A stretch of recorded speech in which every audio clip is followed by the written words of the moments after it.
pessoal, bem-vindos a mais um episódio de Crimes. Eu sou a Bruna e este é um mini episódio, então não tem recado e bora direto então pro caso de hoje.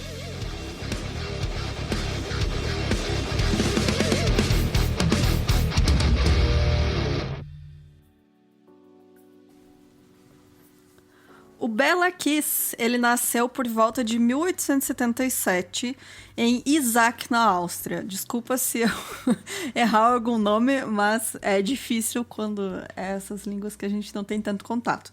Então, os pais dele eram o Janusz Kiss e a Verona Varga, e especula-se que ele possivelmente tivesse uma relação incestuosa com a própria mãe ou que fosse abusado por ela. Mas não se tem confirmação de muita coisa da vida dele, assim, quando ele era mais novo. Em 1900, ele foi morar na cidade de Sincota, ou Sincota, vou chamar de Sincota, que hoje em dia, na verdade, é um bairro, né, de Budapeste, na época era uma pequena cidade. Ele trabalhava como funileiro, que é a pessoa que trabalha com lata, né, um metal fininho, assim. Então, ele também era astrólogo amador, e também era um amante de práticas ocultas. O cara gostava muito de ler. Ele era muito inteligente e mesmo sem ter nenhuma formação escolar, ele conseguia falar sobre muitos assuntos. Então ele aprendeu sozinho a profissão dele, ele amava ler, ele tinha um vasto conhecimento em artes, literatura e história, e diziam que ele conseguia conversar sobre qualquer assunto com os maiores intelectuais da cidade. Então o cara era realmente muito, muito cabeça. O Bela também gostava de dar festas, ele era um cara muito simpático, ele era querido assim por todo mundo, né? Todo mundo gostava dele, não tinha nada assim que as pessoas não gostassem. E as mulheres consideravam ele um partidão, né? Ele era bem sucedido, ele era bonito pra época, né? Então as mulheres ficavam tudo assanhadas, né? Querendo casar com ele. E aí, não querendo se casar tão cedo, ele contratou uma mulher mais velha, chamada Senhora Jakubek, para ser a governanta dele, né? Cuidar da casa enquanto ele trabalhava. Então, porque na época, né, a esposa era para cuidar da casa, ele não queria casar. Ele falou, vou contratar esta senhorinha aqui e ela vai cuidar da minha casa. E aí, quando ele finalmente decidiu ir atrás de uma esposa, ele achava que ele não tinha tanta opção de pretendente em Sincota, que era uma cidade menor, e por isso ele tinha um apartamento em Budapeste e ele anunciava nos jornais de lá que ele procurava uma esposa e ele também anunciava oferecendo seus serviços como astrólogo. Então ele botava lá o anúncio, né? Procuro esposa, sou um homem de lá meus 20 e tantos, 30 e poucos anos, e falava as características dele, etc. E ele recebia, né, as respostas das pretendentes.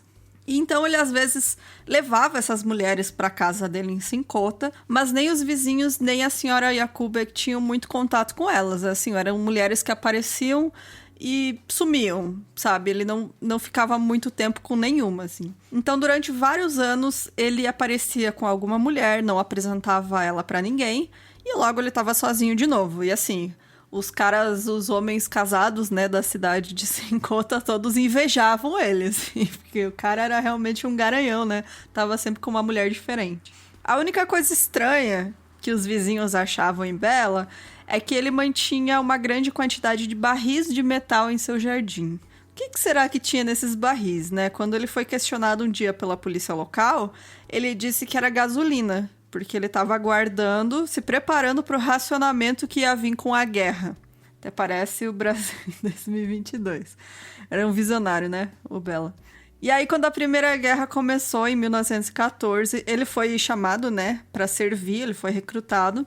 Deixou a casa dele aos cuidados da senhora Jakubek, pagando, né, as contas lá e tal. E em julho de 1916, 2 anos depois, o chefe dos detetives da polícia de Budapeste, um cara chamado Charles Nagy, ele recebeu uma ligação muito estranha. Essa ligação era do proprietário da casa do Bela, explicando que um soldado chamado Bela Kiss havia alugado a casa que ele tinha, mas tinha deixado o contrato expirar e havia rumores de que ele era prisioneiro de guerra ou que estava possivelmente morto em batalha. Então, ele queria saber, né, se ele podia pegar a casa de volta e tal, porque o cara realmente não estava mais dando retorno e o contrato já tinha acabado. E aí ele foi até a casa para ver quais reparos precisavam ser feitos na casa, né? E do lado de fora da casa ele encontrou vários grandes barris de metal. E aí, quando ele perfurou um desses tambores, saiu um cheiro horroroso. Ele chamou um químico, né, que seria, acho que um farmacêutico, né, um químico ali que tinha na cidade, pediu para ajudar a identificar esse cheiro, e ele descobriu que era o cheiro óbvio e inconfundível de decomposição humana. Então, por isso ele tinha ligado para a polícia. E ele implorou para o detetive que investigasse com urgência, porque ele não ia poder alugar a casa antes que esse assunto fosse resolvido. Imagina, você vai alugar e ignora os barril com corpos no jardim. Bom, o Charles pegou 2 dos seus melhores detetives e foi pra Cincota. E aí, quando eles chegaram na casa, o proprietário correu para cumprimentar eles, mas a senhora Jakubek, que já era mais idosinha, né, já estava bem mais velha, ela tinha prometido proteger os pertences do patrão dela, né, do Bela. E ela ficou furiosa, ficou gritando para os policiais ir embora, para deixar a propriedade do seu patrão em paz, mas, né, como o proprietário que chamou a polícia, ela não tinha muito o que fazer. Aí o Charles abriu um dos barris e confirmou, né, as suspeitas de todo mundo. Dentro tinha um saco e o corpo preservado de uma jovem com longos cabelos castanho escuros. Também dentro desse tambor de metal estava a corda com que ela tinha sido estrangulada e o corpo estava preservado em álcool de madeira. Então, quando os detetives examinaram os outros 6 barris, eram 7 no total, eles descobriram que cada um tinha o corpo de uma jovem nua. Todas as vítimas foram estranguladas e depois que eles providenciaram um legista, né, para recolher as vítimas encontradas nos barris, eles começaram uma busca mais geral na casa e nos terrenos ao redor, e aí encontraram ainda mais corpos enterrados. Cada vítima, mesmo as que foram enterradas, foi também preservada em álcool. Então, os corpos ainda eram reconhecíveis e poderiam ser facilmente identificados se os detetives tivessem alguns nomes, né, com o que trabalhar. Então, o Charles, né, o detetive-chefe, ele notificou o exército imediatamente, ordenando que se o Bela ainda estivesse no fronte de batalha, ele deveria ser preso. Ele também prendeu a senhora Jakubek, querendo ou não, ela estava lá na casa. Ela estava muito nervosa. E preocupado que o Bela pudesse ter um cúmplice, ele notificou os correios e os telégrafos para que não enviassem nenhuma mensagem endereçada a ele.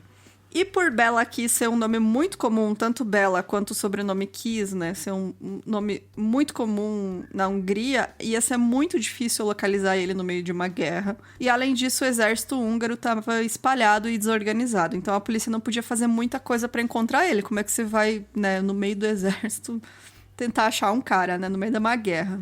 Então eles focaram nas vítimas, né, para tentar descobrir o máximo de informações que eles conseguiam. E aí, fazendo uma busca na casa, eles encontraram uma porta que estava trancada. E, segundo a senhora Jakubek, era o quarto secreto do Bela, que ela nunca pôde entrar e que não deveria deixar que ninguém entrasse. Então, eles abriram, né, o quartinho. Era uma sala pequena, repleta de estantes cheias de livros. Tinha muitos livros de envenenamento e estrangulamento. Como dar nós, esse tipo de coisa. E a única mobília era uma grande escrivaninha e uma cadeira. E dentro dessa mesa, né, nas gavetas dessa mesa, o Charles encontrou um grande número de correspondências entre o Bela e várias mulheres. Ele também encontrou um álbum com fotografias com mais de 100 mulheres. Analisando as cartas, os policiais perceberam que eram as respostas dos anúncios de casamento do Bela, que ele colocava no jornal. Então, ele recebeu 174 propostas de casamento, né? Do que ele tinha colocado no jornal. E para 74 dessas mulheres, ele ofereceu um casamento e se correspondia com elas. E aí que o policial percebeu que tinha alguma coisa a mais nessas cartas, né? Como é que o cara se corresponde com tanta mulher e promete casamento a tantas? Era porque o Bela estava enganando e pegando o dinheiro dessas mulheres. Então, ele pedia dinheiro para casar com elas e aí quando elas davam o dinheiro, ele sumia, né? Muitas dessas mulheres davam todas as economias que elas tinham, ficavam pobres, e algumas das cartas datavam desde 1903. Então ele fazia isso há muito, muito, muito tempo.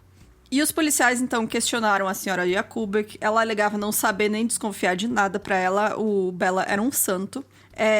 Os vizinhos também não achavam estranho um homem solteiro ter acompanhado de várias mulheres ao longo dos anos. Então, para todo mundo, assim, ninguém realmente desconfiava de nada.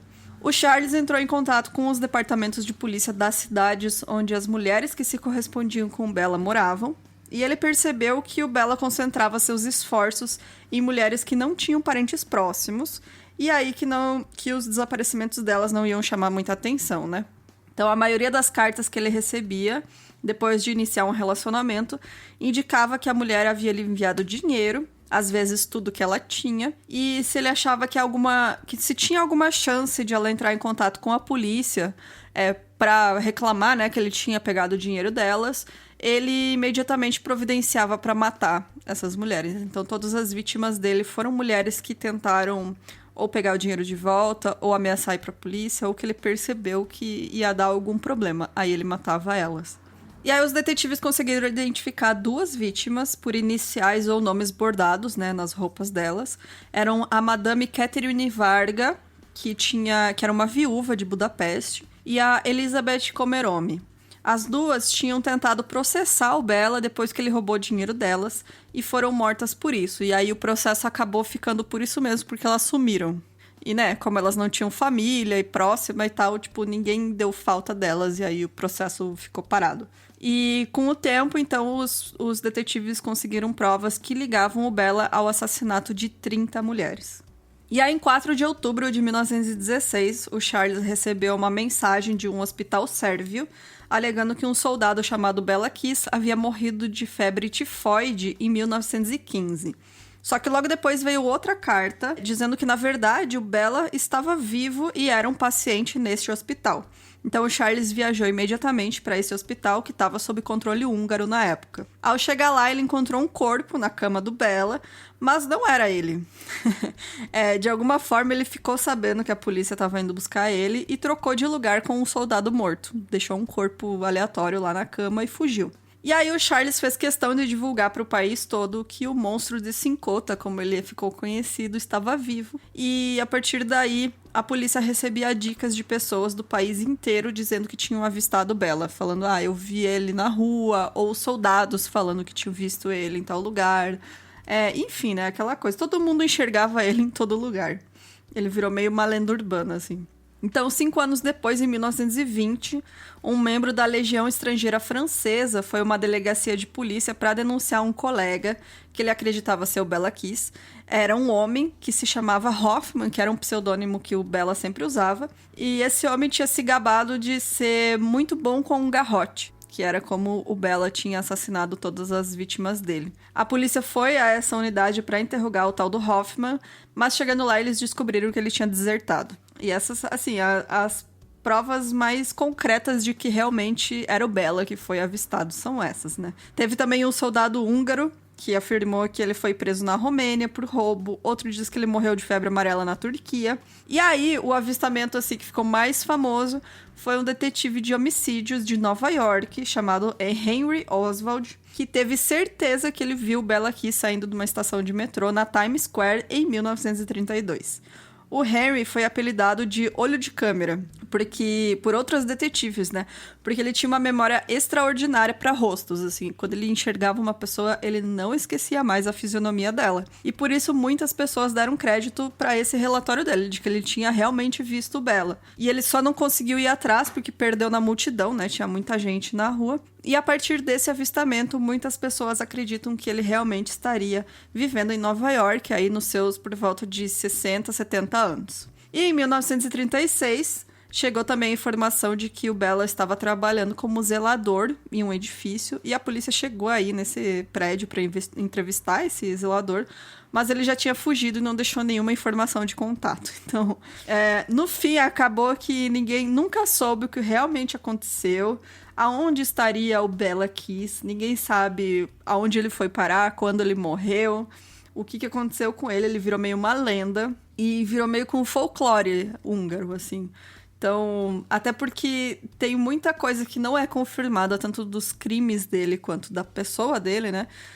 Tanto que algumas fontes dizem que as vítimas dele tinham marcas no pescoço, que seriam marcas para drenar sangue, E aí, por isso, ele ficou conhecido. Muita gente acredita até hoje que ele praticava vampirismo, né? Ele tomava o sangue das vítimas dele.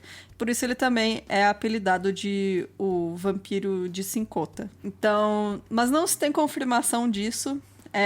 E aí, por ele virar meio que uma lenda, tem muita coisa que é inspirada nele. Inclusive, tem uma banda sueca de metal que tem o nome Bela Kiss.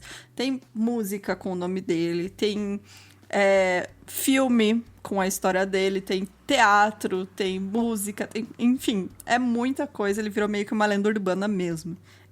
Então é isso, gente. Se você tiver qualquer sugestão de caso, manda pra gente no e-mail, meiumcrimes@gmail.com. E deixa aí seu comentário, o que você acha que aconteceu com o Bela Kiss, aonde você acha que ele foi parar, se ele ainda estava com o bigodão no fim da sua vida ou não, né? Que acho que o bigodão seria fácil de identificar ele. E até semana que vem. Tchau, tchau.